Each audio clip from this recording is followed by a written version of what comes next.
Yeah, good morning. Madzuka banji mmawa abwino konse kumene muli. Tilowe ku nkhondo kuti nkhondo zili bwanji. Choyambirira tiyambire pati. Tiyambire pa ground. Pa ground pali bwanji America tsiku la chifo kusasantha tizimula dziko lija la Iran. Iran nayonso sikuti yangokhala cheteyayi. Koma nayonso ndithu ikubwezeranso nayonso. Especially ku Bahrain kumene kuli base yayikulu kwambiri imene ili responsible imene ipanga ma operations aku Indian Ocean, Persian Gulf, Strait of Hormouz. You see, the base imene ndi yayikulu kwambiri imachitwa US 5th Fleet ku Bahrain kumeneko. So Iran nayonso ikuponya bombe uja plus kukatha ndi kumene kuli ngati base yayikulu kwambiri kumene kusunga even 10,000 US troops asika 10,000 America ali kumeneko. So madila onsewo ndithu nayonso Iran ikuvunga ndithu mabomba and kuonetsa kuti asakhalenso ni mpata okhala comfortable kumati atili kokhala tili ku base no moti paja ambiri akumakhala kuti akumathawathawa makakhala m'mahotela. Chabwino.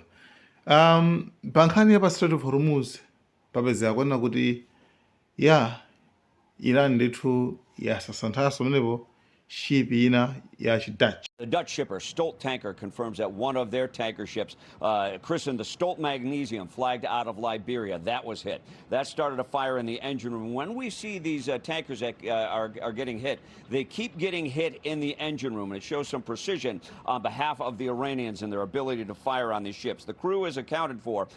In the case of the United Arab Emirates, they had 2 tankers hit. One crew member then was killed. Strikes on commercial shipping prompted the U.S. to launch strikes. We've got video of a fire burning on Kish Island in the Strait after U.S. strikes. But the U.S. hit a number of targets up and down the coast of Iran. And sibali safe. Ena nakhulupirira kuti yayi pali safe mina kwanina Americans kuti yayi pali open pali safe. Iran kwaonesa kwauza kuti no sikuti safe. And musakhulupirire zimenezo. Pa Strait of Hormouz pachema. So now my ship akubwelera. Ena amene amona ngati tanda chitetezo ndamene kumakumana zo. Pa nkhani khuza ndi 20% imene a Trump anayika kuti azitolera kuma shipi makamaka kuma maiko achiluya acha ma Arab leaders. Ndama ija akuti abweza chiganizocho. Chiganizo chakuti achibweza. Why chiganizo achibweza?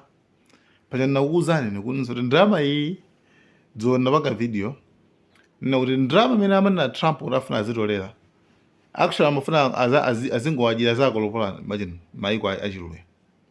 Ndapa lizo imene akupereka paso pano akuti maiko achiluya omwewo ndanamuyimbira yeyo Trump yo. I don't know if it's true. Probably shouldn't be true. Anamuyimbira amuwuza kuti ya 20% yo imene ndilinga zoti singagwire kwenikweni yayi. Koma instead ifeyo tingoyesesa kuti tipange invest ku dziko la America.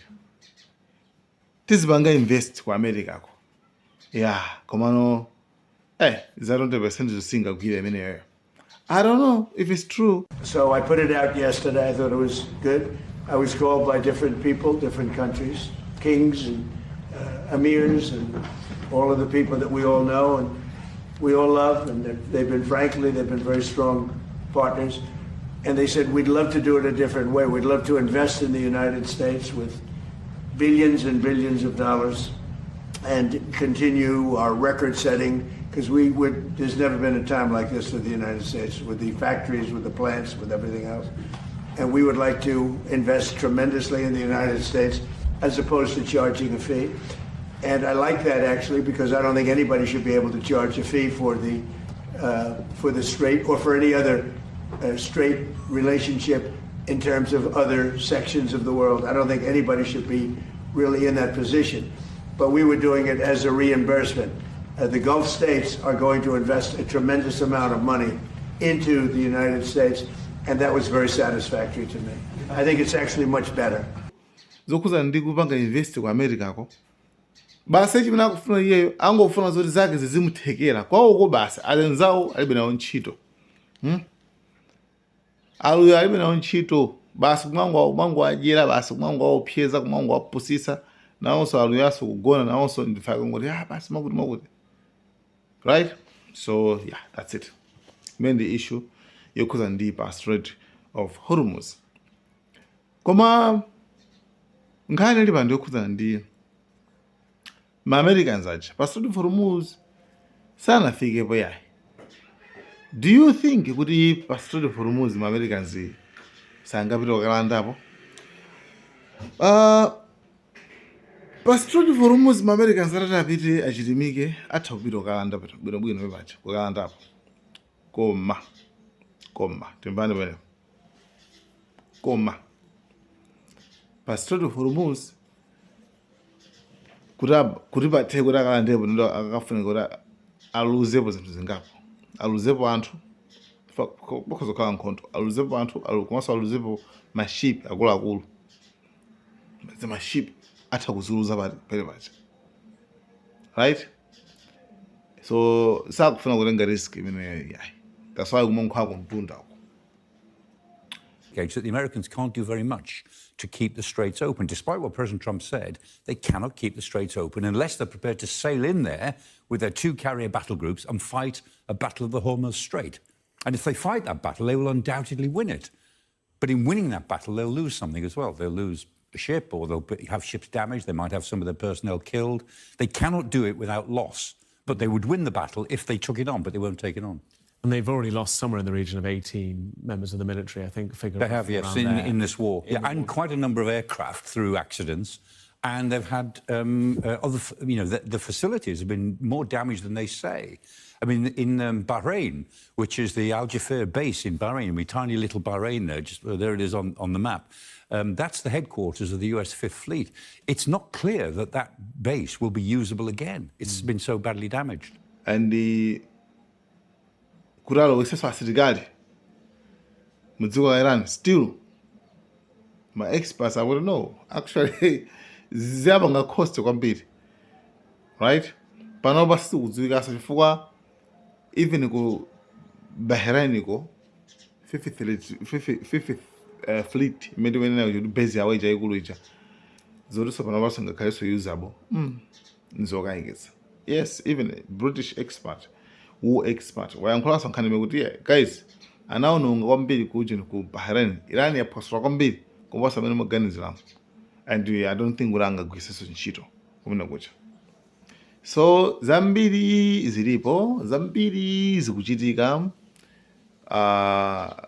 kumene kuku ku Middle East pakati pa Iran, America, koma still Israel yangokhala pay ikungoyang'anira basi kumalimbana ndi anthu aku Gaza.